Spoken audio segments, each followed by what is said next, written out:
la declaratoria de inconstitucionalidad a los artículos 26 y 28 de la ley 268-22 de ordenamiento territorial, sin lugar a dudas, tiene que cuestionarse el Poder Ejecutivo, tiene que cuestionarse el Congreso de la República Dominicana ante un hecho como ese que acaba de acontecer, que a pesar de que fuera esa sentencia aprobada por el Tribunal Constitucional en diciembre del 2023, apenas el 19 de febrero fue cuando la comunicaron.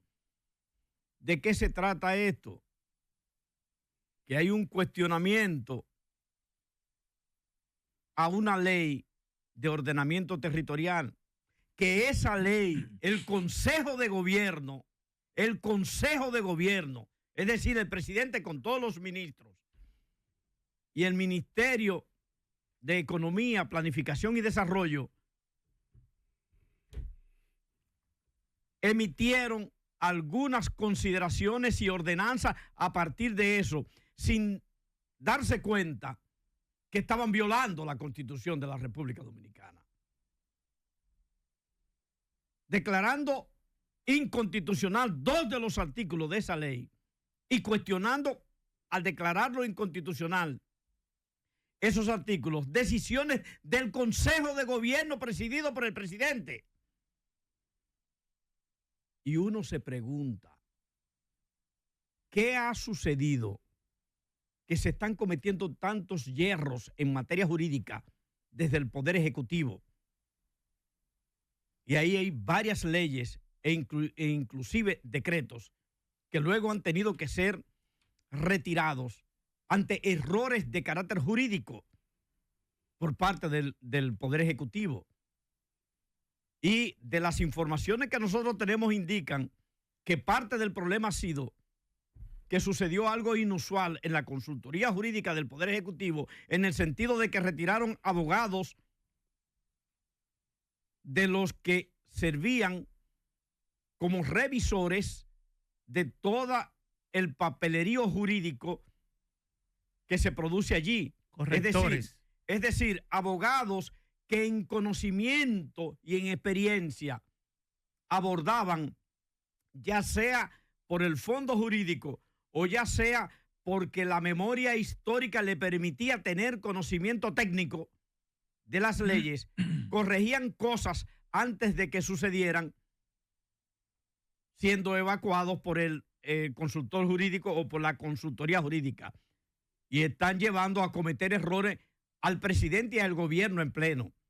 En el caso del Congreso Nacional, también teniendo los recursos necesarios, tanto el Poder Ejecutivo como el Congreso Nacional, no se explica a uno por qué no tienen expertos que impidan que sucedan yerros como ese.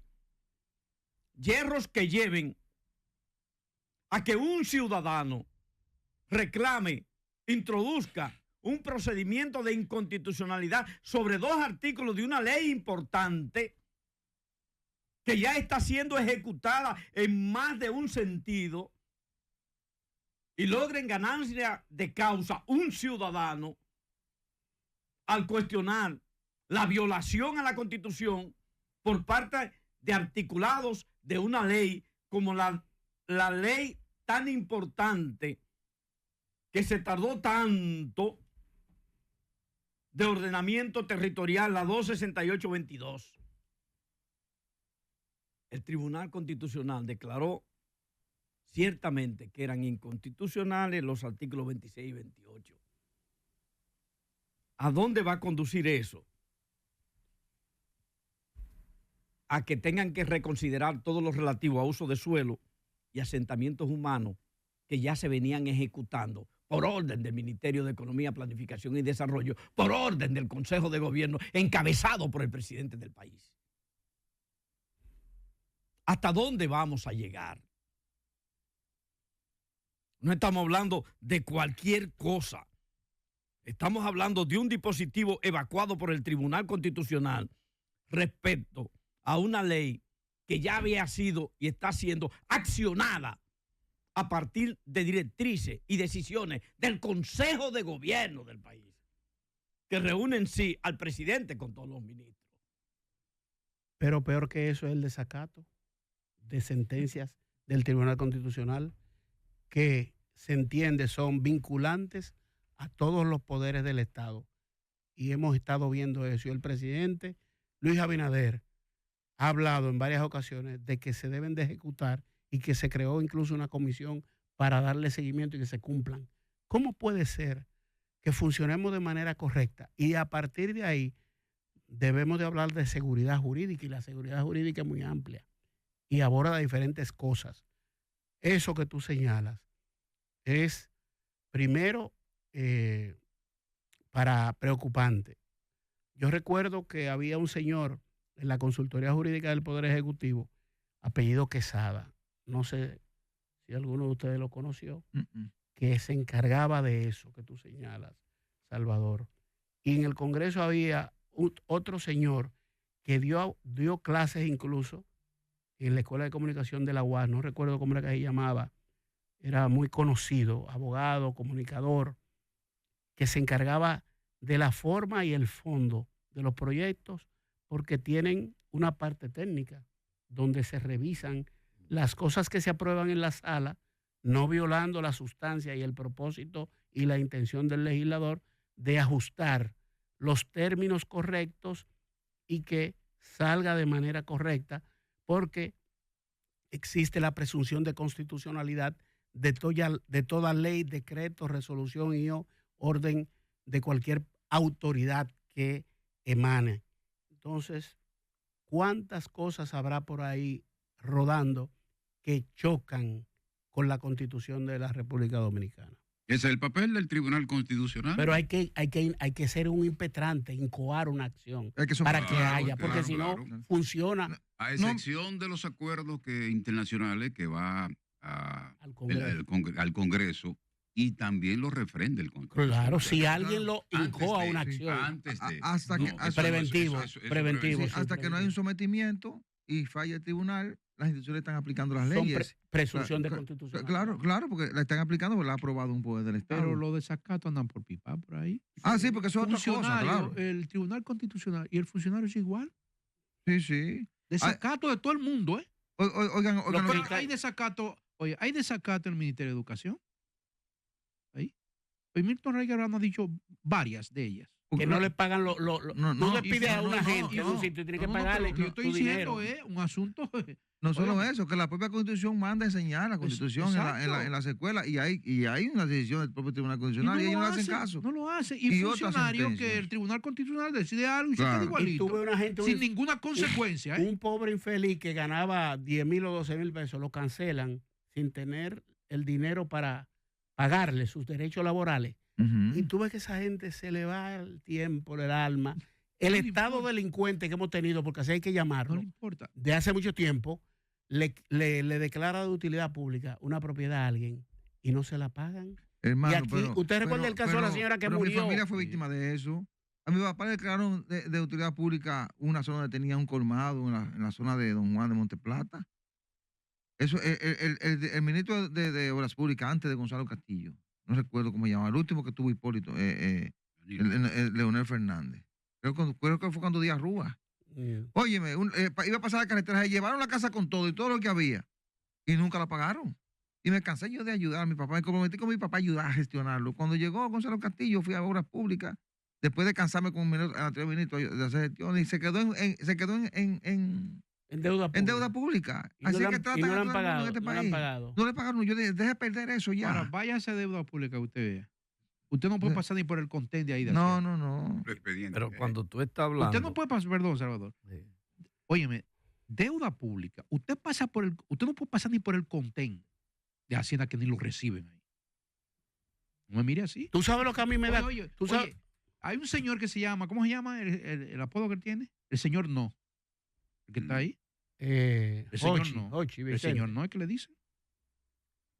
Gente que no se puede acercar ni al contén. Tú sabes lo que a mí me da rabia a veces y me da cosas. Que yo veo gente que pasó hace unos años, que eran ministros, que andaban con unas escoltas, con unos motores adelante, como andan ahora algunos, Y para verlo, eso era más fácil tú veías a Leonel, a Danilo, a Hipólito que a ellos. Y ahora hay gente que tú ves a Abinader, más fácil que a ellos. Y entonces después terminan con una fundita plástica cargando en los supermercados. Y tú lo ves entonces queriéndose hacerlo gracioso y reírse. Después que eran unos comecica de perro seca. Sí, pero tú lo ves por ahí creyéndose la gran vaina y no se dan cuenta. La transitoriedad es consustancial a la vida. La vida es transitoria. Y toda posición que usted tenga elegido, designado. Pepín Corripio dice, soy administrador temporal de las cosas que están a nombre mío, dicen ser mías. Sí, pero mire, entonces hay gente que llega a los puestos que están para servir. Dice que, coño, fulano sí jode, coño, fulano sí. Aquí la gente es harta uno. Deja esa mierda y tú no puedes estar ahí. Vete del cargo. Déjalo. Sí, pero mire, cuando ustedes hablan de que los organismos encargados de hacer la ley, como el Congreso Nacional, de los organismos encargados de ejecutar la ley, están violando la ley, están trabajando de manera errática en producir leyes que violentan las leyes del país y la Carta Magna, hay una gravedad mayor. Cuando usted está hablando de que el Consejo de Gobierno, encabezado por el presidente, acciona con leyes que violan la Constitución, porque nadie lo detuvo en ese sentido. Cuando usted habla de que un presidente emite un decreto y tiene que devolverlo, porque ese decreto está consignado en violación a las leyes y al mandamiento jurídico del andamiaje del país en términos institucionales, es todavía más grave. Ya van 4 leyes, casi una detrás de otra, que se muestran irregularidades jurídicas a partir del sometimiento por parte del Poder Ejecutivo al Congreso Nacional de esas leyes. Ahí está la del DNI, ahí están los 2 últimos decretos que produjo el presidente, que lo tuvo que echar para atrás. Ahí está esa ley de ordenamiento territorial. Son leyes que están ahí, son enviadas al Congreso y nadie advierte a la hora de ser aprobada que tienen contradicciones con la Constitución o con otros cuerpos de leyes. Hay leyes violentadas, leyes orgánicas violentadas por legislaciones aprobadas por el Congreso Nacional. Entonces, ¿qué diablos es que está haciendo el Congreso para producir leyes? ¿Y qué está pasando con la consultoría jurídica del Poder Ejecutivo que está llevando a cometer tantos yerros al presidente del país? Miren